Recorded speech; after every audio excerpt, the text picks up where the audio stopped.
আমরা দেখি anticipatory bell বা আগাম জামিন হওয়ার পর উক্ত আসামি আবারও কাস্টডিতে যায়।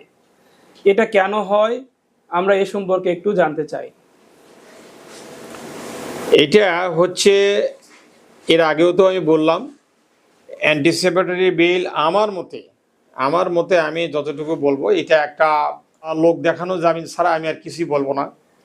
কেননা এটা আমরা দেখি, এবার প্র্যাকটিসে দেখি 98% এই যে অ্যান্টিসিপেটরি বা আগাম জামিন নিয়ে আসা হয়, মহামান্য হাইকোর্ট থেকে নিয়ে আসলে একটা নির্ধারিত তারিখ দিয়ে দেন মহামান্য হাইকোর্ট, দিলে সেই তারিখে সেই সংশ্লিষ্ট আদালতে যখন আসামি আবার দাঁড়ান, তাকে আবার জামিন ধরতে হয়, সেই জামিন ধরতে গেলে দেখা যায় 98%ই কাস্টডি হয় আসামি।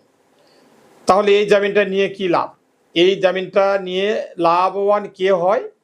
ওই যারা এই মামলাটা ডিল করেন তারা আর্থিক সুবিধাভোগী হয়, আর আসামি পক্ষ ক্ষতিগ্রস্ত হয়।